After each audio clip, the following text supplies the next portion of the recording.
Today on College Algebra with Mr. Forbes, we're looking at factoring polynomials. So all that multiplying we've been doing in the last two videos. Now we're going to look at undoing that with factoring. So notes out, and away we go.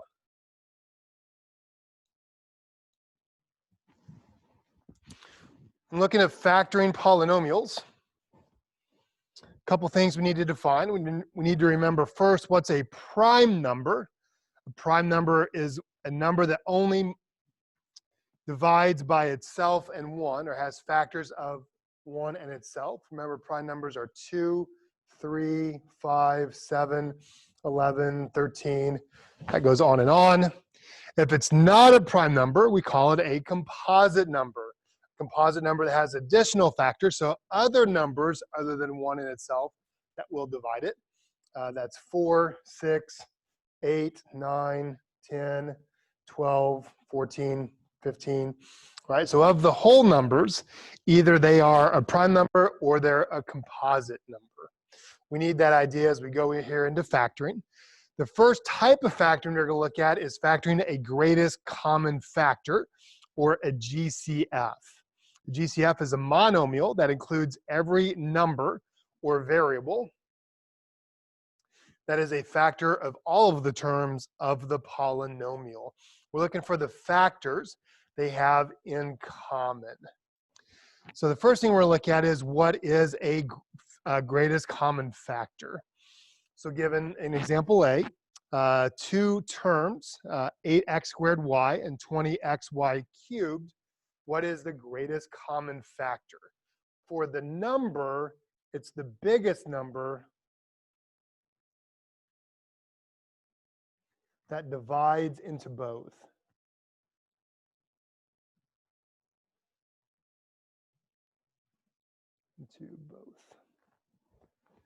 For the variable,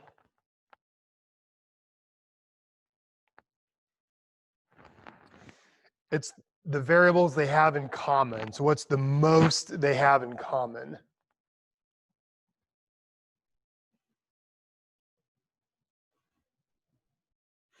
So in letter A, what's the biggest number that goes into both 8 and 20? Well, that is 4. Can't go bigger than 8, or can't go bigger than 4. For example, 8 doesn't divide into 20. Can't be 10, because 10 doesn't divide into 8. So 4 is our biggest factor that divides into both. For variables, what's the most they have in common? Well, the first term has 2 x's. The second term has 1x. So the only thing they have in common is 1x. Can't be x squared, because this only has 1. So they only have 1 in common. With the y's, the first term has 1. The second term has 3. So they only have 1 in common. So 4xy. Letter B, if we do a little checking with our calculator, we'll see that 30, 45, and 75 are all divisible by 15. Is the biggest number that will divide them. Now we're looking at variables. A squared, a cubed, a fourth. What's the most they have in common? Well, that's the a squared. Can't be bigger than a squared, because this one only has 2. So a squared. What about b's? This has 1b, b squared. This one doesn't have a b, so it doesn't have any b's in common. So our GCF is just 14a squared. From there, we're going to factor out a GCF. This is reverse distributive property. So this is like the inverse operation for distributive property. What's the greatest common factor we have first in 5x to the fourth minus 10x cubed plus 15x squared? They're all divisible by 5. The most x's they have in common, well, that's the 2. Can't have any more than 2, so it's got to be x squared. Now we're going to come back and write down what's left over. And to get this, we're going to divide out the greatest common factor. So we're thinking, what is 5x to the fourth divided by 5x squared? Well, the 5's cancel. That leaves us with x squared. Minus 5x cubed divided by 5x squared. That's minus 2x. What's 15x squared divided by 5x squared? That's plus 3. Now, all of these problems have a really easy check step. That is, multiply it back out. 5x squared times x squared is 5x to the fourth. 5x squared times negative 2x is negative 10x cubed. 5x squared times 3 is 15x squared. So again, really easy check steps, just multiply them back out. Letter B, what's the greatest common factor? The biggest number that divides into both 8 and 20 is 4. Variables they have in common, well, this has 1x, and this one only has 1y. So in common is 4xy. We're going to write this as a distributive property problem. We're going to divide out the 4xy. So 8 divided by 4 is 2. X divided by x cancels. Y squared over y is y. Plus 20 divided by 4 is 5. X squared divided by x is x. And then the y's cancel. So again, there is our answer. Again, easy check step is distributive property back. Let's see what we have. Letter C. What's the biggest number that goes into 60, 24, and 36? Again, using your calculator, you can play around with this to figure out what's the biggest number. But it looks like 12 might be, because 12 goes into 24, 12 goes into 36.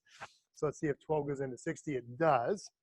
So 12, and then how many x's do they have at most in common? Well, that's 2, so that's x squared.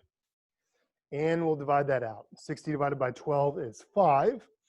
There are 3 x's left over. 24 divided by 12 is 2. There's 1 x left over.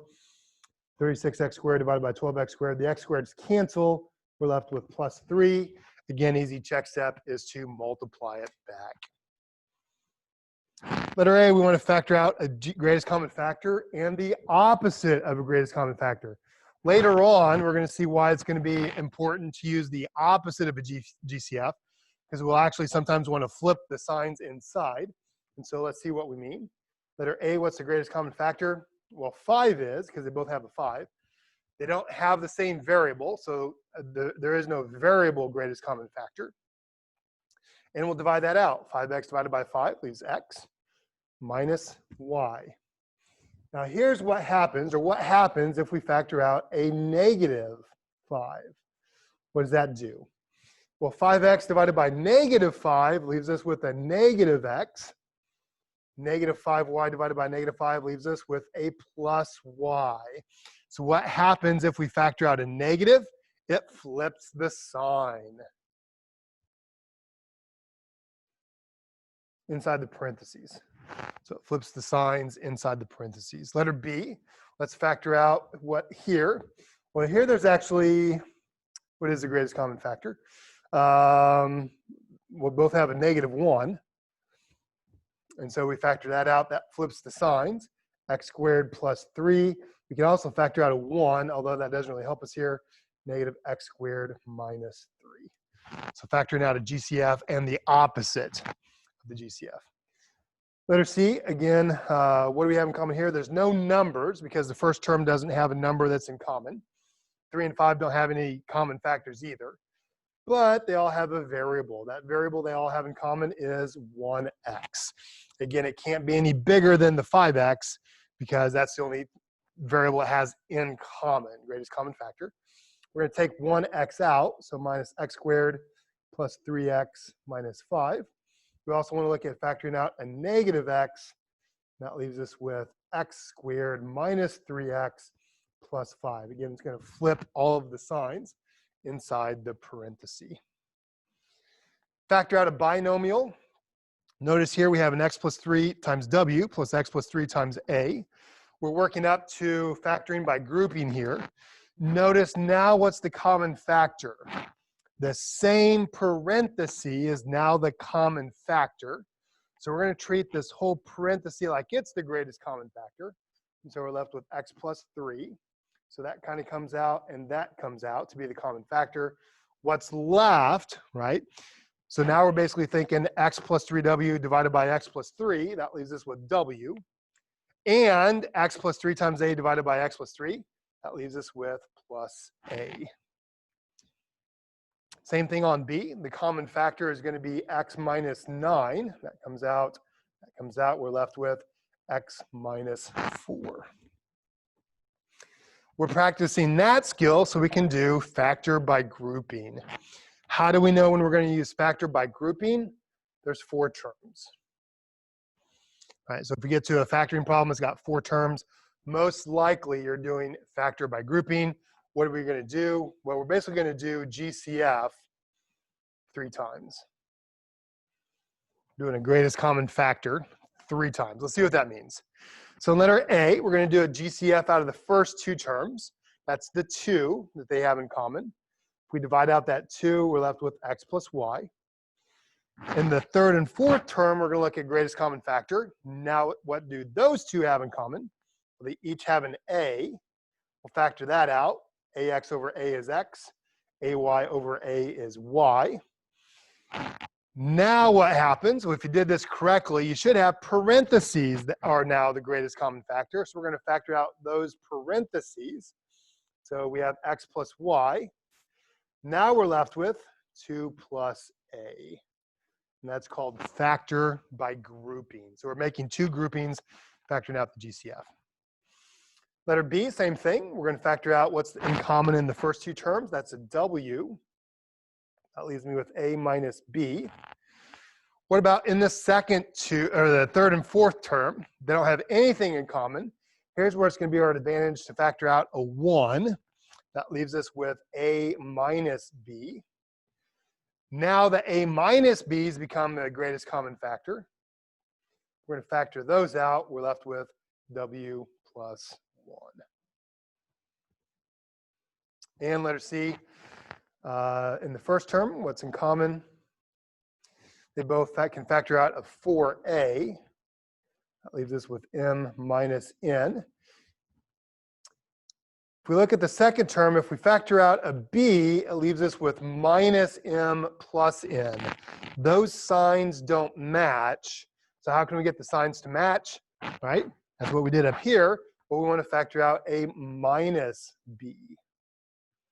So when we factor, we're going to change the signs. This is m minus n. So factoring out a negative can come into play to help us.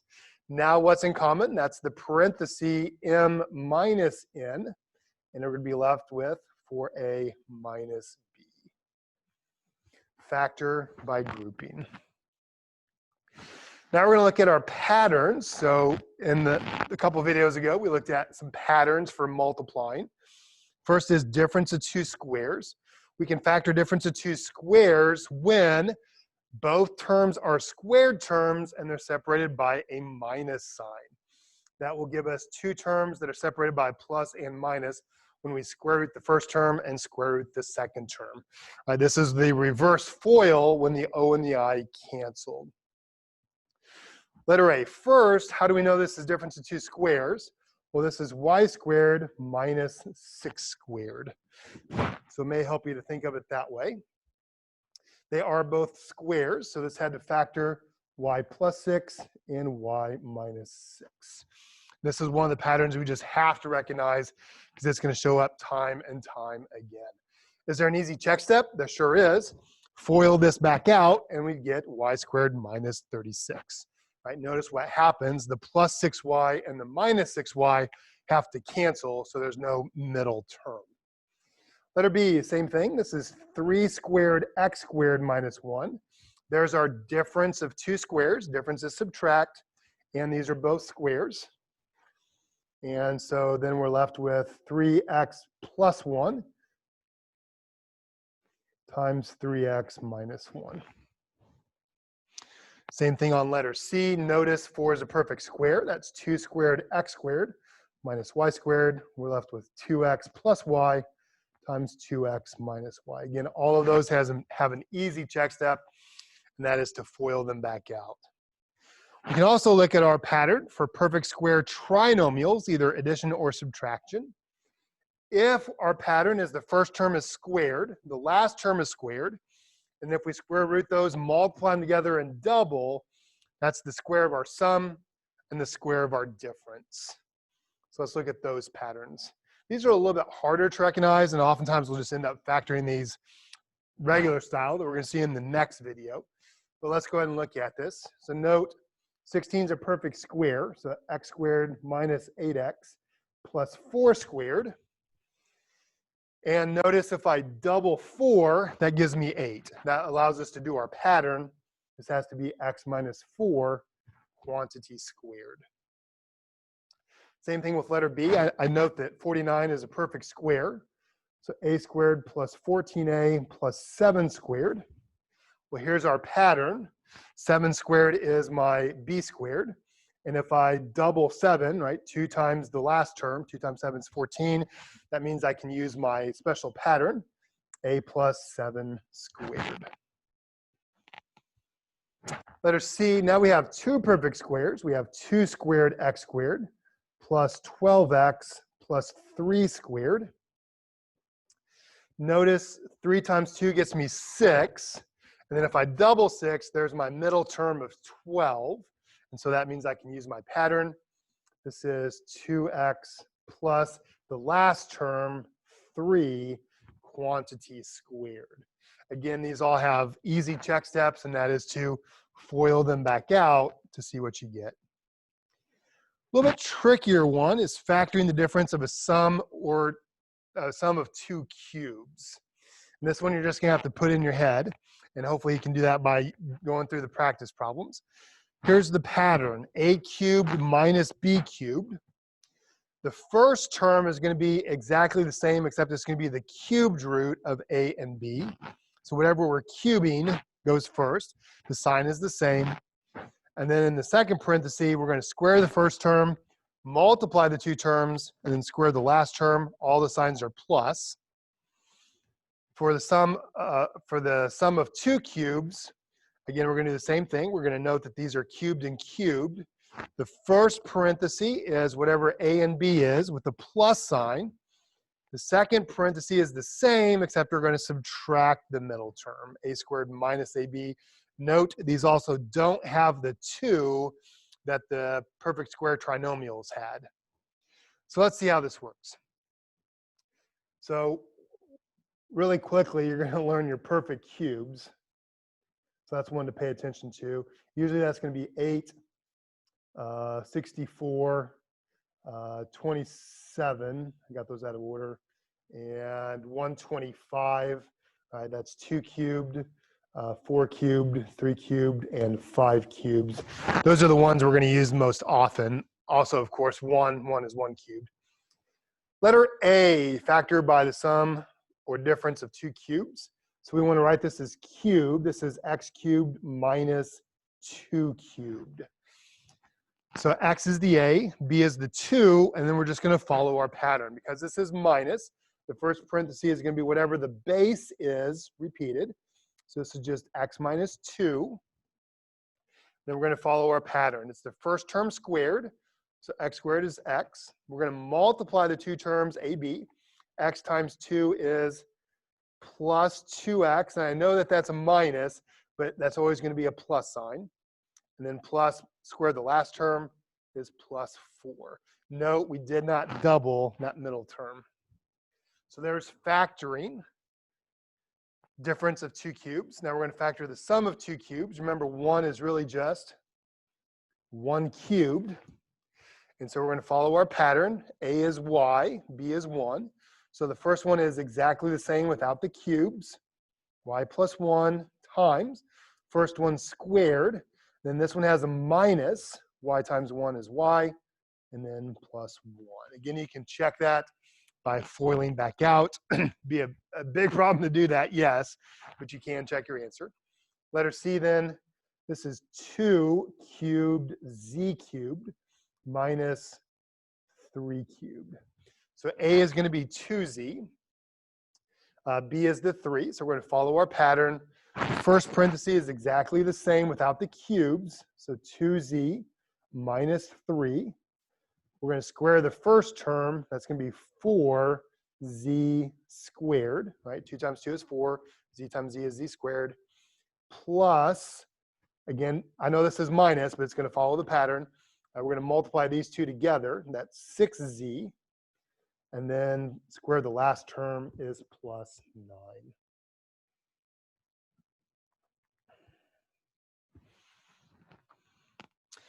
We're going to define then a prime polynomial as a polynomial that cannot be factored. Later on in the quadrilateral chapter, the quadratic chapter, we'll see what that means in terms of the graph. Factored completely means a polynomial that is factored into prime polynomials. So we want to make sure we factor all the way without going too far. So let's look at some examples of factoring completely. The first thing we want to look for always is a GCF. So always look for GCF first. Letter A does have a GCF, and that's a 5. If I divide out the 5, that leaves us with x squared minus 4. Now we discover that x squared minus 4 is a difference of 2 squares. 4 is 2 squared. So that's 5 times x plus 2, x minus 2. There's our factored completely. Usually that will be when all of the variables don't have exponents, although it doesn't have to be, right? As we did with our sum and difference of 2 cubes. Sometimes there's going to be an x squared when you stop. Usually not. Letter B, the first thing we want to look for is the greatest common factor. Every term has at least a 3 and an a. So 3a is our greatest common factor. That leaves us with a squared minus 10a plus 25. Now we need to ask ourselves, does that match another pattern? Well, 25 is a perfect square. That's 5 squared. If I double 5, there's my 10. So this is a difference of 2 squares. So, sorry, the square of a difference of a binomial. So this is a minus 5 quantity squared. Letter C, again, we want to look for greatest common factor. Usually we like for the first term to be positive. So I'm going to go ahead and factor out a minus 2, because 16 is divisible by 2. Also, they each have at least one b.